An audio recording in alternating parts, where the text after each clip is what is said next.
Hello. Hello, Glenn? Yep. Hey, it's Danny Boy. Where the hell are you? All right. How's the world turning? Pretty good. Pretty good. Good. Yeah, I was talking to Jared. He said you had some, there's some issues going on over there with, you heard some noise from underground or something over there? Or? Yeah, there was a test done on rumbling below ground, and it appears as if the noise would come from some kind of conveyor system. Coming right down the middle between the RV and the house, and straight back past the barn. Which RV? Your RV or? No, it comes past my RV, but it's between the one RV that's next to the house that belongs to the girls. Oh, right. Yep. Oh, wow, that close, huh? Yeah. Well, that's right by where you want to dig, right? That's where the hole is, kind of in the vicinity. Yeah. It's basically right underneath there.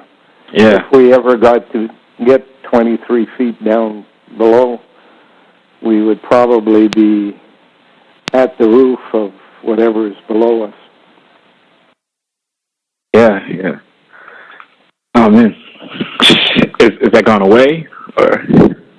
Well, it seemed to have operated specifically one night when I was out watching some activity in the back, waiting to see if I could see who was coming in from Muscle Street. And while I was sitting on the ground started to shake. Wow. And it was shaking, and I thought it may have been an earthquake. But Barbara, who lives in California, said, no, if it was a normal earthquake, the shaking would be kind of sideways motion, like you get on a ship with the waves. It makes you kind of seasick. This wasn't like that. That was kind of bumpy. So it could be a up and down type of volcano, which is basically what I then suspected. But the cell used some equipment, and they say no, it's more like a conveyor system. So it could be that below us is an entry from the creek, and then a conveyor to take things in further inland wherever it goes. Wow. Oh, wow. So, I guess, in a way, that could be a good sign, because then that shows that something really is there. You know what I mean? As far as verification goes. Bad thing, they could be taking something out of there, but if there is if the structure is still there, then that's, you can't, that's pretty blatant. Can't hide the structure. Right. So you can't. So regardless, it'll be a fine regardless. Yeah. I just hope that they're not taking things out of it. If they have access to it from down there already, or they're trying to create access. I don't know. Well, I would imagine that this stone underground extends to much of the area from here all the way out to the main highway 43 and beyond to the river. I don't know how much of it is taken up, but I suspect that the little railway station on the way to town is probably a drop-off point or a pickup point. It doesn't usually see any trains stop there during the day, but I'm told that it happens quite often at night. Oh, wow. And the trains have been studied because the whistle seems to be a coded message rather than just blowing that they're on their way. Like a Morse code type? Morse code type whistling. And it happens all night long. Scotty there, Tom from Scotland, tried to sleep outside one night, and he said he just couldn't get to sleep because of the whistles of the train. Oh, yeah, I remember him saying that.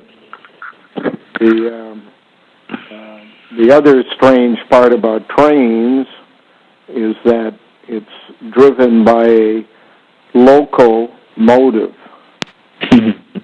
Motive is crazy. Yeah.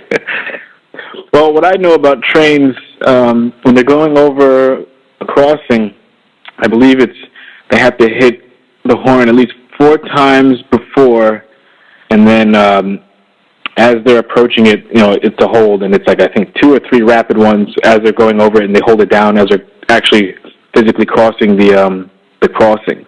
So it's just like 1, 2, 1, 2, 3. When they get closer, they speed up, and you just hear the continuous one when they go through it. But we'd need somebody who understands Morse code to sit there one night and just listen, making notes. Yeah, we should get some type of recording device, and then at least have it on, and then you can get I know I've seen some of the tables where they, what the coded messages mean.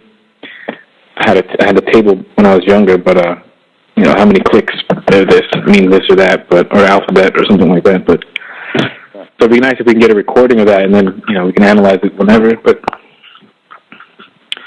or if they change. Job for you. Hey, there's a job for you. Yeah. Yeah, definitely. I'd be curious to see if they change every night, or if it's the same one. If it's the same one, then maybe it's like, okay, that's, but if they're changing every night, then that would be something to think about, So, yeah. And of course, you're dealing with at the corner of the highway, turning into this area. It's Country Road 25. Right there's a little stone church. Oh, yeah. Perfectly well maintained outside, but never the appearance of any activity. When is it being used? It's about a kilometer away from the railway station. It's on the highway, therefore it could be used as a drop-off point, and stuff moved at night. Mm-hmm. There's also a big antique shop in a big red brick house in that area that could be part of that whole mechanism of loading and unloading stuff. I like to get a look at their basements, too. Yeah. Wow. Well, there's a house for sale across from the little church. It's a stone house. And Barbara and Frank from California have an interest in moving up here during the summertime and going back to California in the wintertime. Right. They're considering that corner house. It's a stone house that has just been renovated, and it was built in 1836, the original. But it looks in pristine condition now that it's all renovated. Yeah, it was nice. Tom drove me by it on the way back one time. Right. So yeah, it was nice. Yeah. Needs landscaping, of course. Nobody's ever done any work outside there. But Barbara just loves that kind of stuff. She'll have her Zen garden everywhere. She would like to operate a kind of a bed and breakfast for people who are coming to seminars, because when they came for theirs, they weren't satisfied with the hotels in the area, and they would travel back and forth to Ottawa, to a hotel in Ottawa. So they thought it would be a great thing to have a bed and breakfast there, specially designed for people coming here. Yeah. Yeah, it's not that far either, so. Oh. Yeah, that would be more convenient and it's less crowded where you're at. You don't have to worry about certain things or people, you know. Yeah. So, I've had some conveniently, what's the word? Some events that took place on my computer that have, I don't know. I don't know if it's because information I get from you is on there or what, but one of my external hard drive, probably about $160 hard drive, fits about 1,000 gigabytes, right? Bought it maybe less than 2 months ago. I have tons of research on there, and it's shot. the thing doesn't even turn on anymore, and they're telling me that they'll replace the drive itself, but they won't. You know, they can't replace the data that's on it. And I called up a place to see how much it would cost for data recovery, and the guy's telling me $1,700, $1,800, you know, just to get what I have off of there. Like, wow. And my memory card, I don't know if you remember, after I took pictures up there, I tried to upload them onto your computer, and it wouldn't work. Remember, something like your memory card reader wouldn't read my card, and I couldn't put your pictures on there. But now my memory card, it's so slow. I mean, it drags. So I put it back on my camera now, and it just does not work properly anymore. I've tried to upload an encyclopedia into that computer, and it just doesn't recognize it. It keeps telling me to put a disc in. I wanted to slap it. I put the disc in, idiot. But I took the disc with the Bible and I put it on and it loads it right away. Yeah, I don't know. Maybe because it was everything looked in perfect condition though, but just little things like that, like you're saying, trying to load things on there, it doesn't work properly. I don't think any of your those type of drives are working. I'm gonna have to wait till they come, Frank and Barbara from California, because they're the ones who sent it to me, and Frank has been using that computer for a number of years. He just upgraded his. That's why he sent me that one. Right. So he would know probably, what's going on with it. He's a computer design person. Okay. He specializes in marble, and he does all the design on that computer. Yeah, I'm sure it'll be a 1, 2, 3 thing. Hopefully for him, hopefully, yeah. Hopefully. I don't want to plug it online. Maybe never, but at least until I'm certain of everything and how it works, without the interference of the internet. Right. Yeah. So I've got dictionaries and encyclopedias and stuff like that I want to have as a backup. And I can basically be searching things while I have to spend time with Tom watching a hockey game or something. Yeah. Yeah. Another thing that happened. This is all within the same, maybe 2-3 days. Like the same day my hard drive went, because I left it plugged into my computer, which I shouldn't have. I usually don't do because I know it's hooked to the internet, and they could always shoot some type of signal in. But they closed my YouTube account, where I had all your videos on there. I had your website linked on there. I guess that's a no-no, but we finally came around to grasping the concept and said, "Oh, you can't say that on our stuff." Yeah, all after I came back from seeing you. I mean, whatever. It won't stop me, So it's just a pain in the butt, but I could work my way around that stuff. Does that mean that no one can access my video on YouTube? Oh, no. I just had it backed up on your on my page, so because I had certain videos on my page that got a lot of views, or they get a lot of views daily. So if people click on my page, they can see your site. So maybe you'll get one straggler here and there that would read it. Yeah, was the intent, but so yeah. So other than that, actually, what I think another way how I've changed a little more since coming back is before I went up there, I was I guess I was more researching, or I was more researching the system more and things that you were saying, verifying it.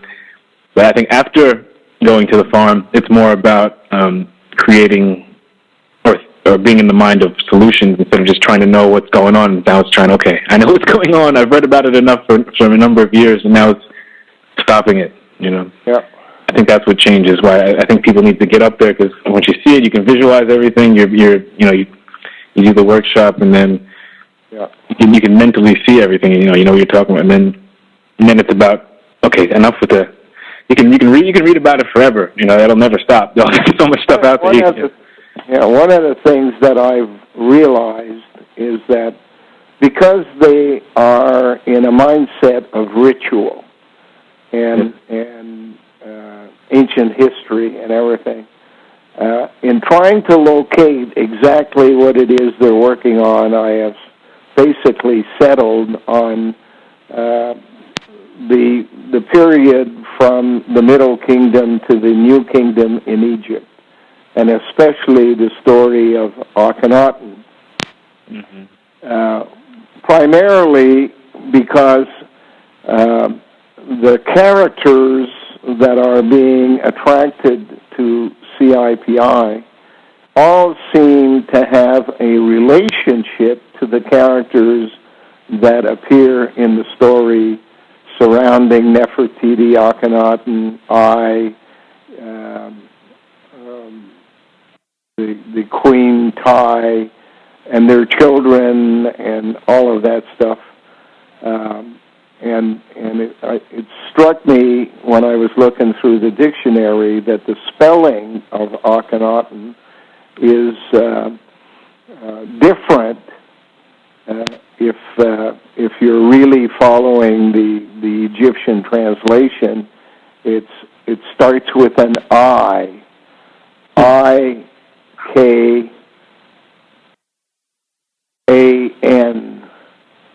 I can.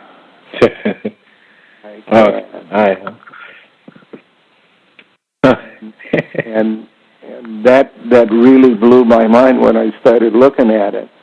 And it appears as if that is the point in time where they were transferring power from the male pharaoh to a female pharaoh who would not be a female. They didn't, of course, want a female running the show, but they had to make someone that looked feminine to be in the role of the pharaoh.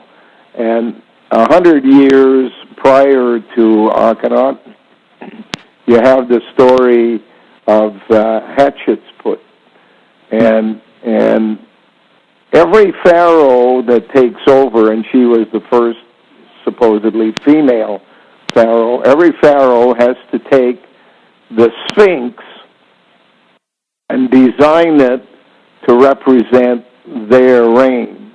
And her activity was to put a beard on the Sphinx, a squared beard representing her, which would suggest that you may have a feminine-looking face, but with a beard relates to the male. Then you have Queen Tai, who ruled as a regent between the time of Amenhotep III and Akhenaten, whose name was Amenhotep IV, she was in there in the middle, and the mother supposedly of Akhenaten, waiting for his arrival from Syria, where he had been banished from birth. And during that time, she designed a sphinx, which was breasted for the first time, and with wings. Of course, wings suggests for a later time, at a later date or something like that. So the breasts basically suggest that they've moved beyond the just looking superficially like a woman to being like a woman with the ability to breastfeed, that kind of stuff. But the whole interesting story is about the kids that she has. And the story is that she has 3 children, and maybe 4, but 3 at the beginning. Then there's a break as Akhenaten grows up, and after he's there, and he supposedly has 6 girls with Nefertiti, she begins to have children again, a girl and 2 boys, the last one being Tutankhamun. All of that is suspicious, that none of the children were in fact born in the normal fashion. She is running call it a place for the women,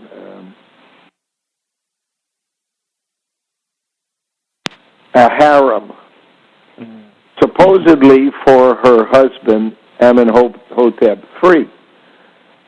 And he's gay, and he doesn't want anything to do with women, except he had to have a queen, so they were basically married.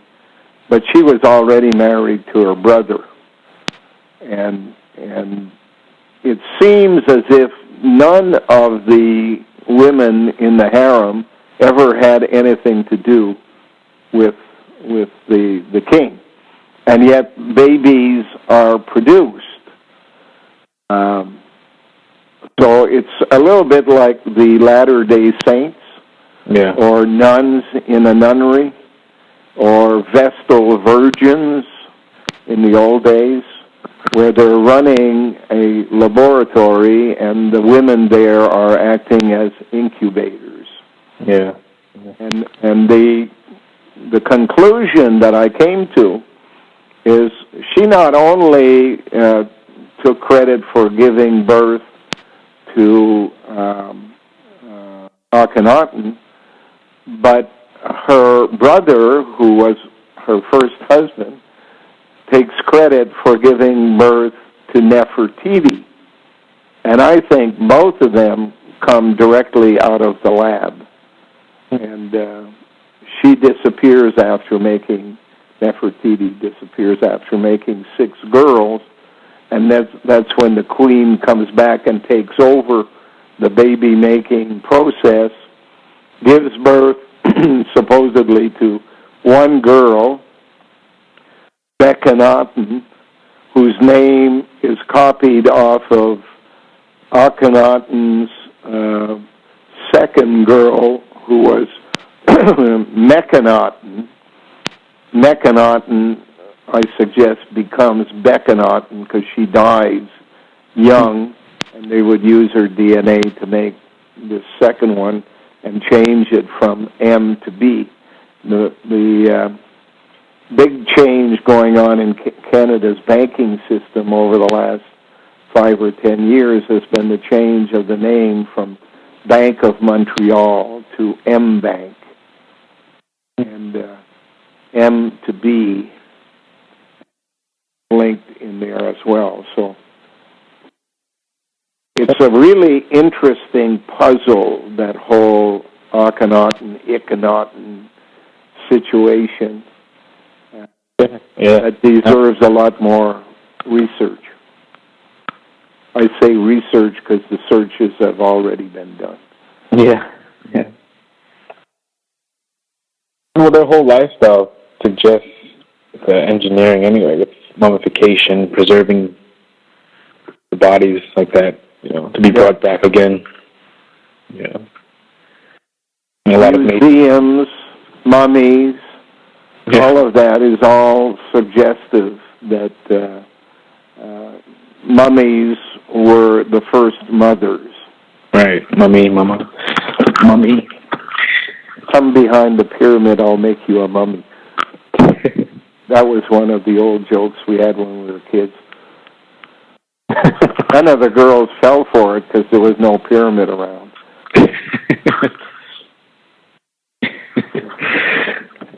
Yeah. So it would have to be a mirrored pyramid as well, right? Like to hold up in the sand. Yeah, it has to be. And the others, the step pyramid, prove it. The structure doesn't stand up on the floor. Right, yeah. And masonry is based off, a lot of their symbols come from Egypt. Yeah. That and time. all of the activity at the Sphinx was that of an oracle. You know how that basically is supposed to work is there's a tripod. The woman is sitting on the tripod. It's over a hole in the ground. Mm-hmm. But this is inside the Sphinx, below ground. Oh. Okay. And she is getting, supposedly, messages from down below in some kind of speaking in tongues language. And she relates it to the priesthood, who then tell the people what was said. Now, when you put priests as middlemen, that's like having the New York Times telling you what the hell's going on. And they always put their turn on the interpretation, which has proven over time, to be bullshit most of the time. Yeah, a controlled spin. Yeah. The people would go and ask the oracle a question, an answer would come up, the priest interpret it, get paid the money, and, hey, rule the world by what you tell them. Yeah. No priesthood here. No.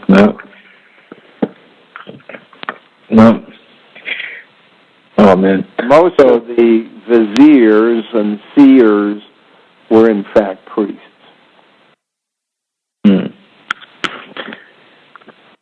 Oh.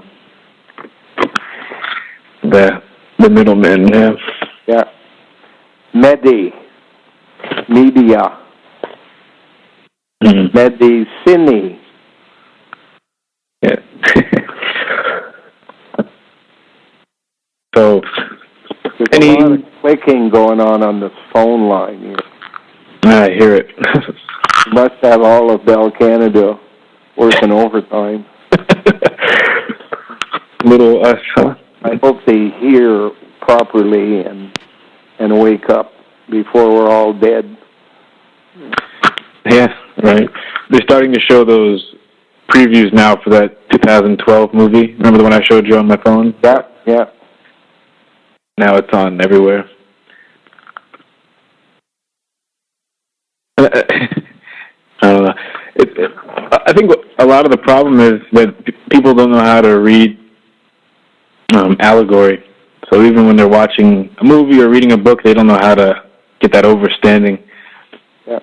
So it just, it won't make sense. They see and they take it for its surface interpretation. Yeah. And they cannot put their mind in the mindset that this is for the dummies. And contained therein is a true story for the initiates. And that's Masonry 101. Yeah.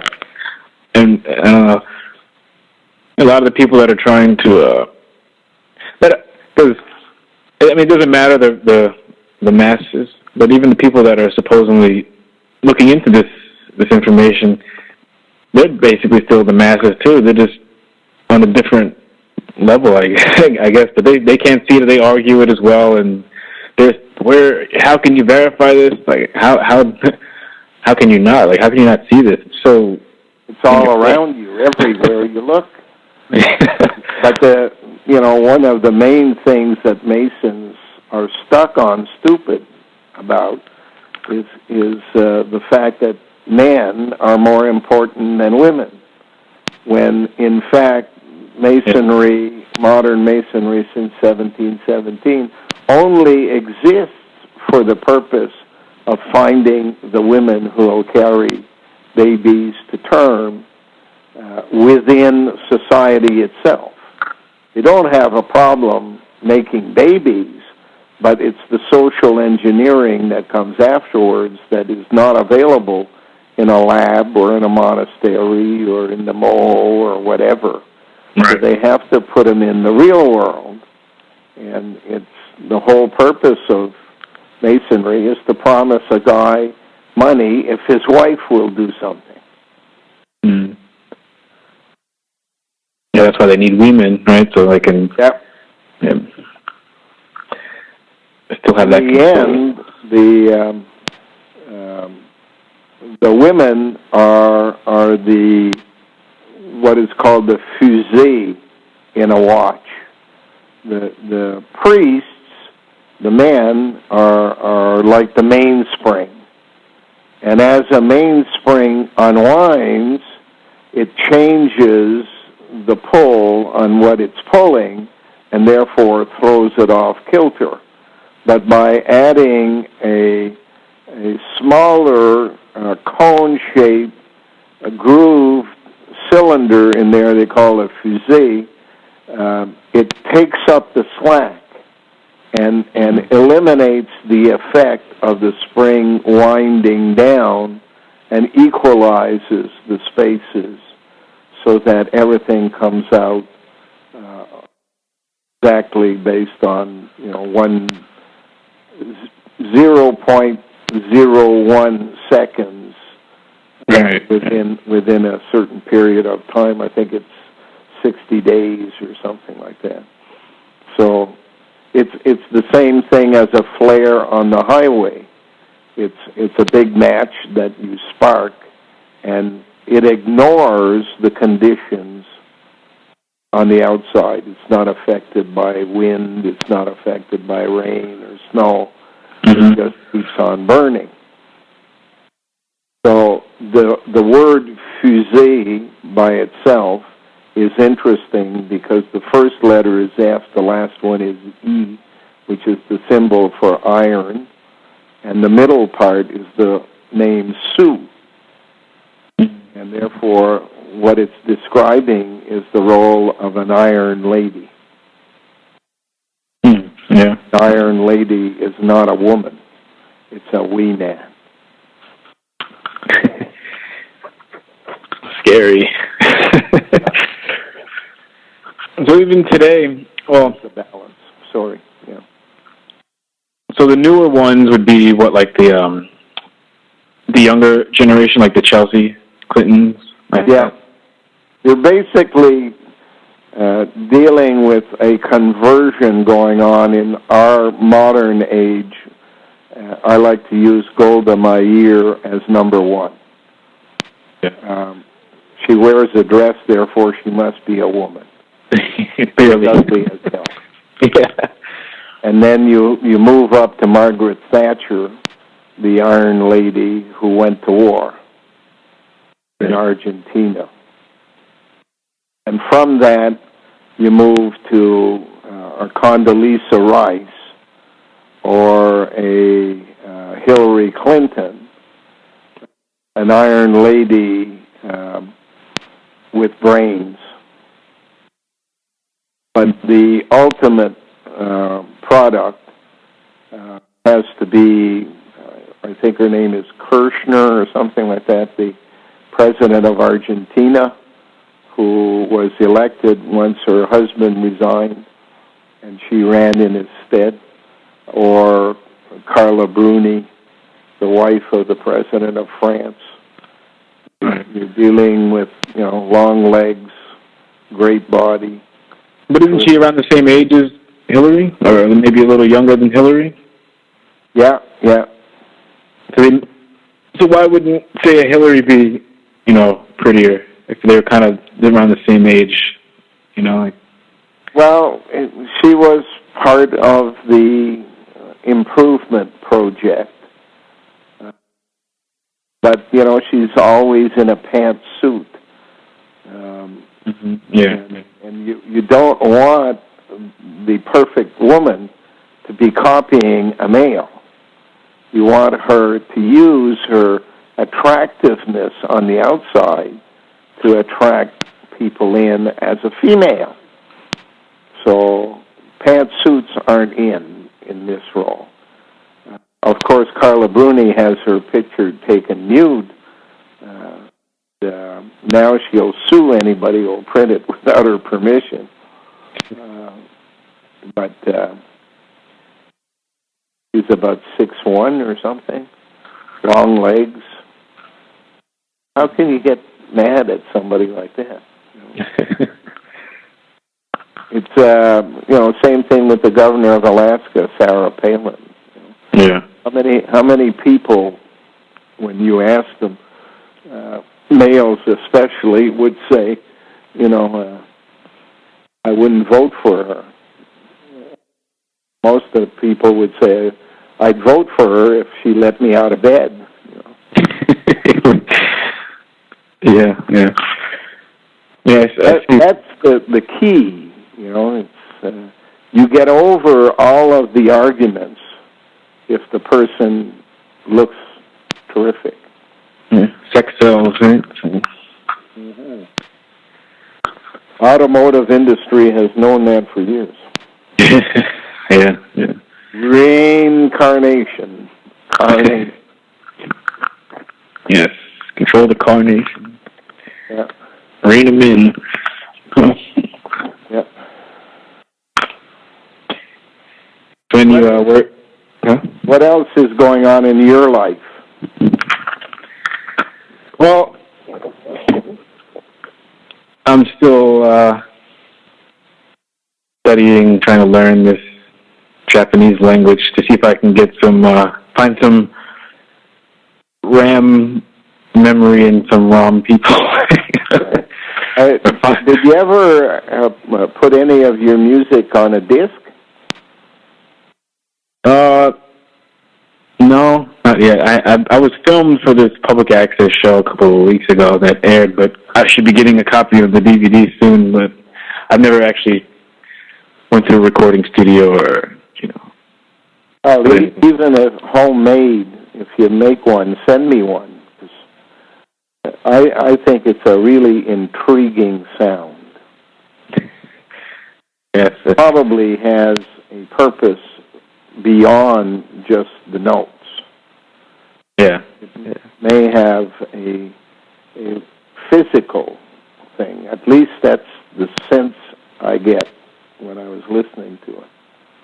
They have a physical reason for existing. It's a little bit like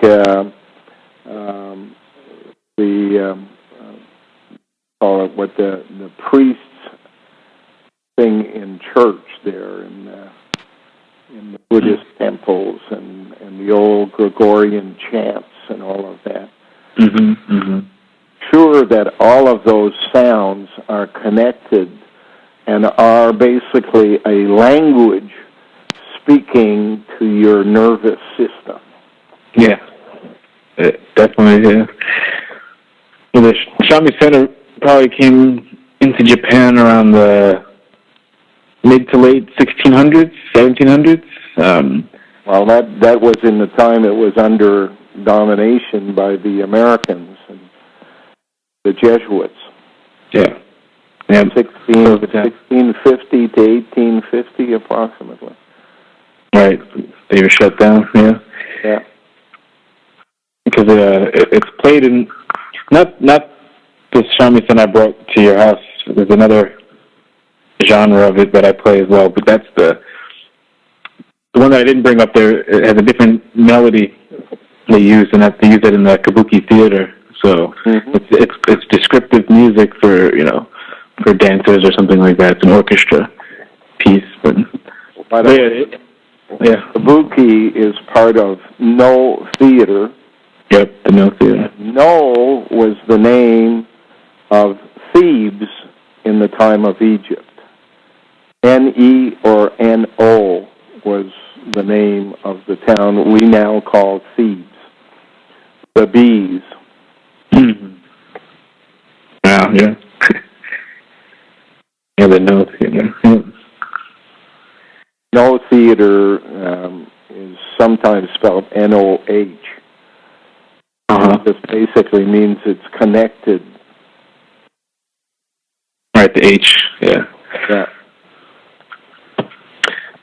Yeah, that is interesting. If I record something, I'll definitely send you a copy. I still have to send you the pictures. I'm still I have to see because I had them on that hard drive. I think I have them backed up on my computer. I have to find them, all the pictures I took. But they're on the web too, so some people are copying them and putting them on different forums. I found them on a different forum. I guess is good. But it's funny, the pictures I thought would bring the most attention, like, with the tombstone, like, no one said anything about it. I'm like, that's the one I would have talked about the most. If I kind of laid it out there to see who would say what to which picture, and see what kind of discussions it would spark up. But I don't think people... By the way, the Minister of Defense at the time of Akhenaten is a long name that has Patton in the middle. And that's the name on the tombstone here, Patton. Right. Yeah, James Patton. He was the general in the U.S. Yeah, yep. That's what I thought of the general when I first saw it. Yeah. But the dates were obviously wrong. Yeah. I went to the cemetery today and saw the tombstone for Floria, the wife. The wife, right. Was buried in 1904. She died at the age of 67. He had died at 37. Wow. And there's a little inscription on the side of the tombstone that mentions the baby as well. And there they give him a name, James, as well, which is basically just saying, I am. Right. You see, I am. ES would stand for here, yeah. And then I am. Is that right at the graveyard around the corner from you? Yeah, it's on the way to Bishop's Mills. So Bishop's Mills about 4 kilometers from here, and this is about halfway, about 2 kilometers from here. And the tombstone is right out in front. Is it the same kind of tombstone? Does it look kind of the same? No, a modern tombstone, which as well is intriguing. Who changed it? Who put it there? Heavy duty one. And it comes up. It's not like nowadays they have them kind of on the ground, just flat, flush with the. No. This one is a rectangular type shape, about 4 to 5 feet up off the ground. Wow. Oh, wow. Yeah. That's a decent size. Because the one that's Patton's one is, I've never seen graphics on a tombstone like that before, and, that's probably one of the most interesting tombstones I've ever seen, besides, the Masonic ones that are 20 feet tall and angels on them and stuff like that, but the obelisk. I'd like to put this whole tombstone inside a electronic scanner of some kind to see if there's anything, in the base or on the side where it was broken at the bottom or behind the black lettering. Right. It would be interesting to know if there's anything there. in the hand that's on there. Yeah. And I saw a similar hand in the cemetery on another tombstone pointing up. And many of the tombstones mention A and E and the diphthong together, certain number of time, number of years. I think this one here says A and E 37 years. There were different amounts of time attached to that A and E. So it must be E is the plan and A is the product. An A slave, A shape, male, female linked together. Mm-hmm. The latter. So, be interesting to go through that entire cemetery. It's not a large one, but it would still take half a day, I think, go from one tombstone to the other. I did see Masonic symbols on some of the tombstones, compass and stuff. Right. In any event, Danny, I have to get ready because I'm going to get a call from Barbara in 10 minutes. Oh, okay. I have to bring out some stuff that she wants to know about on this Akhenaten business. Oh, cool. What her role is. And one of these days we'll have to define what your role was in that whole story. Once I have all of the names listed and what they did back then I can come back and marry them to what attracted people to the Institute here and what is their talent, what is their role in life, to see how it attaches to those things there. And according to the cell, it's linked to the phrase unfinished symphony. So they began the process, and we here are supposed to pick up and finish the process, whatever process one describes. So I got to go now. Sorry about that. That's all right. Monday night is Barbara's night when she calls. Okay. I remember that. All right, have a good one. You too. All right, take care. All right.